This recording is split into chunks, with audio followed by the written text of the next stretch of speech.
नमस्कार दोस्तों, स्वागत है आपका आपके अपने YouTube channel RBSC online classes में। आज अपन बात करेंगे कक्षा 10 के अर्धवार्षिक परीक्षा 2024-25 के जो विज्ञान का पेपर है उसके सॉल्यूशन के बारे में। तो जो पेपर था आपका, पेपर के अंदर टोटल 23 प्रश्न थे जो आपको 3.25 घंटे में करने थे और जिसके टोटल पूर्णांक थे वो थे 70 नंबर। पेपर कोड 1005 था।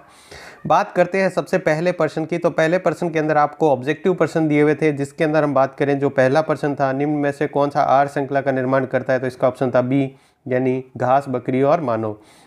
दूसरा था लघुपतन के समय परिपथ में धारा का मान क्या हो जाता है, बहुत अधिक बढ़ जाता है, यानी ऑप्शन सी। तीसरा प्रश्न बहुत ही इंपॉर्टेंट प्रश्न था। इसके अंदर आपको दिया हुआ था, दिए गए चित्र में इलेक्ट्रॉन किसी विद्युत चुंबकीय क्षेत्र तथा क्षेत्र के लंबवत प्रवेश करता है। इलेक्ट्रॉन पर आरोपित बल की दिशा ज्ञात करनी है। तो इसमें जो बल की दिशा होगी वो फ्लेमिंग के बाएं हाथ के नियम से ज्ञात करेंगे। तो जो दिशा होगी वो होगी कागज के भीतर की ओर जाते हुए। उसके बाद में बात करते हैं नेक्स्ट प्रश्न की। चौथा प्रश्न, निम्न में से कौन सा पद विद्युत परिपथ में विद्युत शक्ति को निरूपित नहीं करता है। ध्यान रखना, विद्युत शक्ति को निरूपित नहीं करता है। तो जो ऑप्शन बी है IR², ये निरूपित नहीं करता है। ये इसका ऑप्शन जो था आंसर वो था। पांचवा प्रश्न था, किसी गोलीय दर्पण तथा पतले गोलीय लेंस दोनों में फोकस दूरी -15 सेंटीमीटर है। तो दर्पण का प्रकार किसका होगा। तो आपको पता होगा अवतल जो दर्पण होता है और अवतल जो लेंस होता है दोनों में ही फोकस दूरी माइनस में होती है। अगला प्रश्न था, द्विसंकरण में R capital R small r, Y capital small y किसको निरूपित करता है। गोल पीले बीज को निरूपित करता है। नेक्स्ट है, मानव में वृक्क एक तंत्र का भाग है। तो वृक्क जो है यानी ऑप्शन सी उत्सर्जन तंत्र का भाग है। ब्यूटेनॉन में कौन सा प्रक्रियात्मक समूह है। तो वो है ब्यूटेनोन यानी कीटोन, ऑप्शन सी है। नेक्स्ट प्रश्न है, कोई विलयन लाल लिटमस को नीला कर देता है, इसका मतलब वो क्षार होगा और क्षार का पीएच आपको पता है इसमें दिया हुआ है, वो ऑप्शन डी यानी 10 है। ये था आपका पहले प्रश्न के अंदर कुछ 9 ऑब्जेक्टिव दिए थे। इसके बाद जो सेकंड प्रश्न था उसमें रिक्त स्थान। सबसे पहला था, CFC जैसे रसायनों में ओजोन परत को नुकसान पहुंचाया है। तो सूर्य की आने वाली कौन सी जो किरणें हैं वो उसकी सुरक्षा करता है, ओजोन। तो ओजोन जो हानिकारक पराबैंगनी किरणें आती है उनसे हमें रक्षा करता है। अगला है, किसी चुंबक के चारों ओर एक होता है जिसे उस चुंबक के बल का संसूचक किया जाता है। तो चुंबक के चारों ओर चुंबकीय क्षेत्र होता है। ये ऑप्शन आप लिख सकते हैं इसके, चुंबकीय क्षेत्र। अगला प्रश्न था, विद्युत धारा का SI मात्रक एम्पियर होता है। अगला प्रश्न था, श्वेत प्रकाश को इसके अवयवी वर्णों में विभाजित करना विक्षेपण या वर्ण विक्षेपण कहलाता है।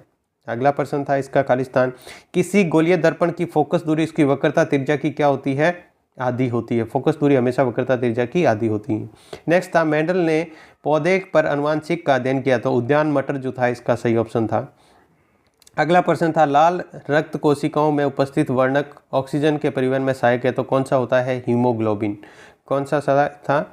अगला 7वां प्रश्न था, एक आपको कार्बनिक यौगिक दिया हुआ था हाइड्रोकार्बन, इसका नाम बताना था। तो इसका नाम है मेथेनेल।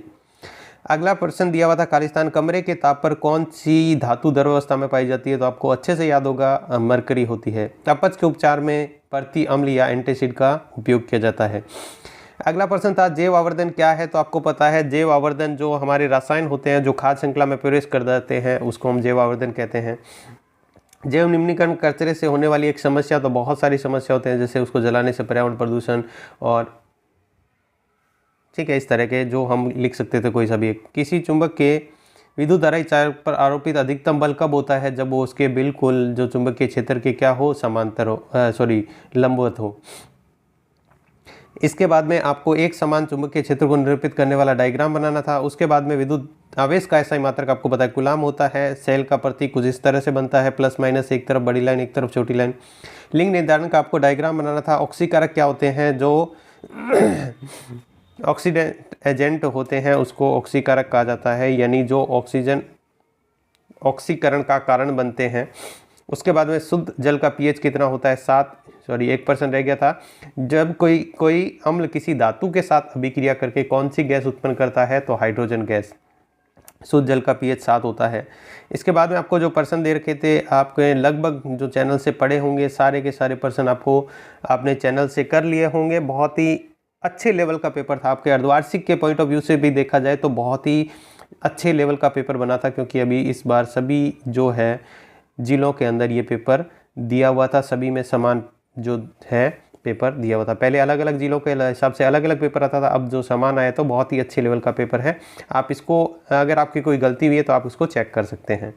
तो आज की वीडियो में बस इतना ही, मिलेंगे नेक्स्ट वीडियो में नए पेपर के सॉल्यूशन के साथ। तब तक के लिए बहुत बहुत धन्यवाद।